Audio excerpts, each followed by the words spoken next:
Assalamualaikum and hi everyone. So this is chapter 3, elasticity. So at the end of this chapter, the student should be able to explain the concept of elasticity, and also you can calculate the elasticity of demand, okay, price, income and cost, and also price of supply. So actually what is meant by elasticity? Actually you want to measure the responsiveness or sensitiveness of quantity demanded of the supply due to a change in its determinants. Okay. Tak tahulah sensitif ke tak. Okay. Kalau berubah banyak, quantity demanded tu berubah banyak, maksudnya dia sensitif. Kalau quantity supply atau quantity demanded tu berubah sikit, maksudnya dia less sensitive. Okay. Towards apa? Towards price ataupun towards other determinants lah. So elasticity for demand, there are three types of price elasticity. There are three types of elasticity: price elasticity of demand, cross elasticity of demand, income elasticity of demand. But for supply, it only have one elasticity, which is price elasticity of supply. So we go one by one. We go for demand first. Okay, elasticity of demand, we want to measure the responsiveness or sensitivity of quantity demanded due to the changes in its determinants. Okay. Ini dah tadi price, elasticity, income and cross. Okay, first we go to price of demand. Okay, apa dia price of demand ni? We want to measure the responsiveness of the quantity demanded due to the change in its price. Bila harga berubah, banyak mana quantity demanded akan berubah? Kalau harga berubah, quantity berubah banyak, maksudnya dia sensitif. Okay. Kalau harga berubah sikit, maksudnya they are less sensitive toward price change. So this is the formula to calculate price elasticity of demand. Okay, percentage change in quantity demanded divided by percentage change in price. Okay, jap. Bila harga berubah, banyak mana perubahan dalam quantity demanded? Then then we simplify this formula. Q2 minus Q1 over Q1 times Q1 over P2 minus P1. Ini dalam bentuk percentage. Ini dalam bentuk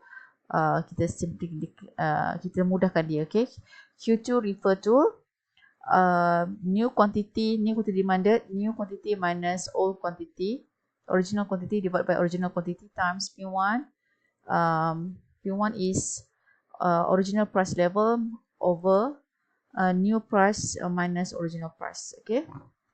Kalau kat sekolah maybe belajar kan, kalau cikgu ajar po, lah siapa yang belajar, ada belajar ikut kan, tapi sama je. Okay. Asalkan yang depan ni is the original. Q2 is original. A new quantity minus original quantity over original quantity times Q1 original price divided by new price minus original price. But the answer is always negative. Okay. Kenapa dia negatif agak-agak? Sebab ini adalah price of demand. Kita nak measure quantity demanded. Bila harga berubah, banyak mana quantity demanded akan berubah. Ingat balik tak law of demand? Law of demand, apa hubungan antara price dengan quantity demanded? Negatif kan? Okay. Because when price increases, quantity demanded will decrease. When price decrease, quantity demanded will increase. So jawapan dia memang akan negatif. Contohnya you kira-kira guna formula ni dapat negative 0.5. Ignore the negative sign. So your last answer should be 0.5. As example, jawapannya negative 2. Ignore the negative sign. Ignore. So your last answer should be 2. Okay.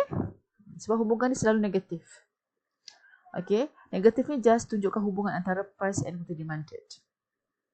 So when you get the answer, so this is the meaning lah. If your answer is more than 1, it means demand is elastic. Okay. Inilah. Okay. If your answer is less than 1, okay, what is mean elastic? Elastic demand, a smaller percentage change in the price will lead to a bigger percentage change in the demanded. Harga perubahan kecil je menyebabkan perubahan besar dalam quantity demanded. Okay. Kalau sedikit besar sikit, sorry. Kan. Tengok ni, the curve is more flatter, dia lebih landai. This is price, macam ni. Kan. Contohnya, okay, ini RM2, to demand is 10. Bila harga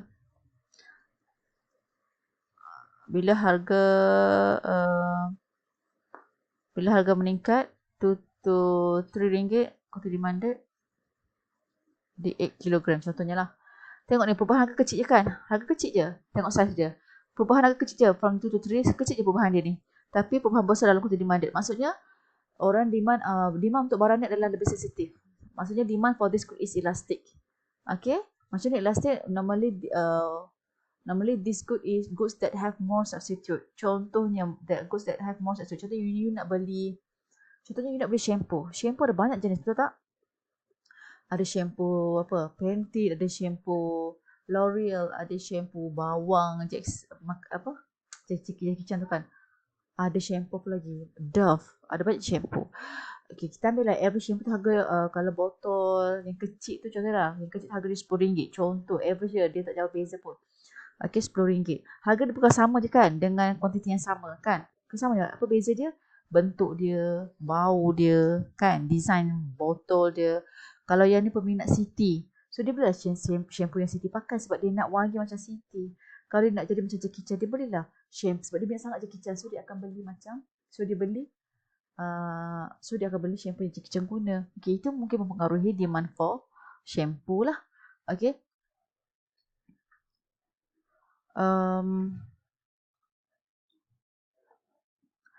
Okay, so masuk kat sini sebab barang tu banyak pengganti, so itu mungkin mempengaruhi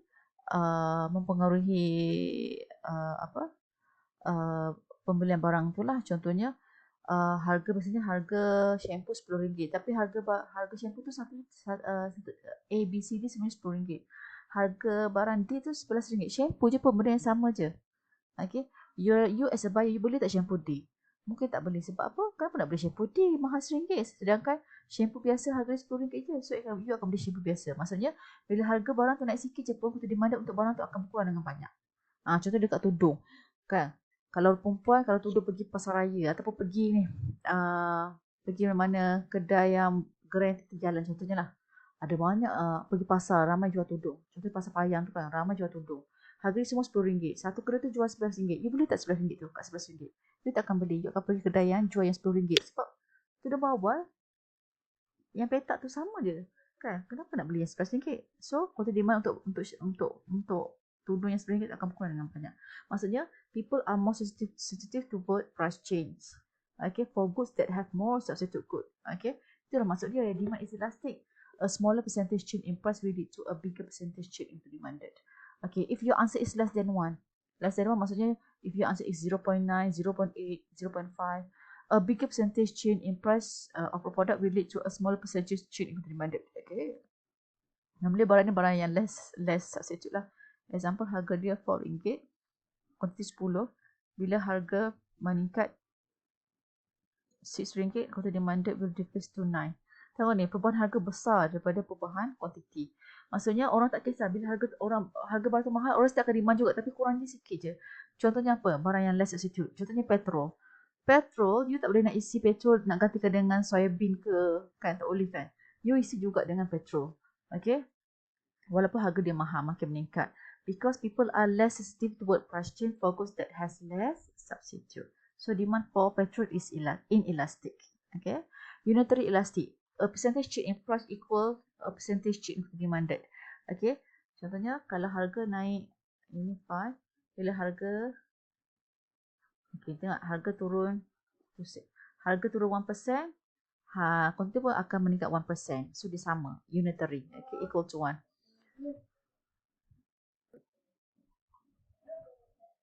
Okay, that is infinite. Okay, if your answer is infinite, okay, infinite or perfectly elastic demand. Okay, so macam ni lah, demand curve is perfectly elastic. Dia straight line, jadi horizontal. A small percentage in price leads to an infinite or change in the demanded. Bila harga berubah sikit je, dia punya kuantiti berubah dengan berubah berterusan. Okay. Okay, then perfectly elastic. Okay, the quantity demanded does not change even though the price changes. Okay, walaupun harga berubah, orang setiap akan demand juga. Okay, maksudnya demand tak berubah lah. Okay, contohnya walaupun harga garam. Walaupun harga garam tu sangat murah ataupun sangat mahal, kita still pakai secubit garam juga dalam masakan, tak? Ke benda-benda harga yang murah kita pakai sekilo garam, tak kan? Kita still pakai secubit kan? Contoh lah. Okay. Okay, next is income elasticity.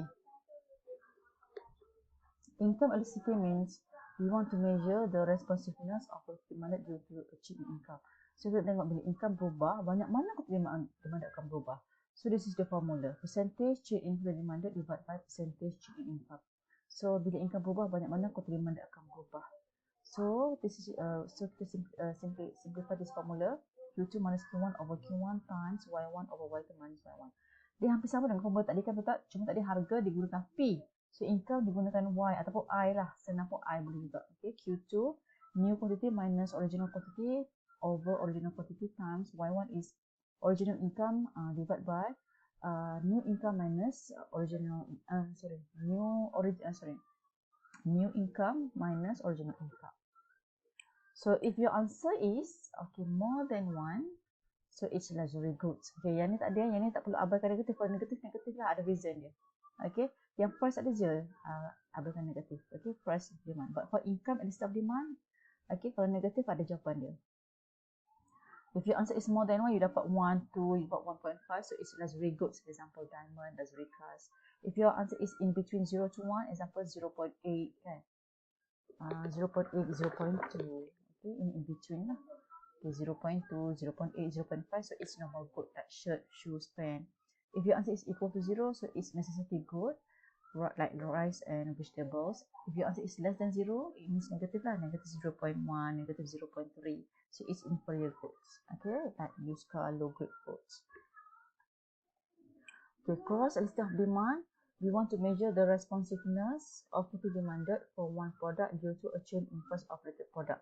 Okay, ini cross ni kita tengok. Bila harga lain berubah, macam mana property demanded untuk harga bila harga barang lain berubah, macam mana dengan property demanded untuk barang itu lagi. Contoh kat sini dua barang. So apa guna cross estimate ni? Sebenarnya kita nak tunjukkan to show the relationship between two goods. Apa kaitan antara dua barang tu? Apa kaitan antara barang X dengan Y? Bila harga Y berubah, macam mana property demanded barang X akan berubah? So formula sama macam price of demand, Q2 minus Q1 over Q1 times P1 over P2 minus P1. Cuma yang ni quantity good X, ini harga good Y. So bila harga Y berubah, banyak mana property demanded untuk good X berubah? Apa kaitan antara dua barang ni? So if your answer is more than 0 ataupun positif, more than 0 positif lah kan? If your answer is positive, so it's substitute good. Maksudnya hubungan antara X and Y are substitute goods. If your answer is negative, kan, less than 0, so it's complementary goods. If your answer is equal to 0, not related goods. Barang tak berkaitan lah. Contohnya bila harga tayar berubah, bila harga tayar kereta meningkat, di mana untuk durian, ada kaitan ke durian dengan tayar? Ada kan? Okay.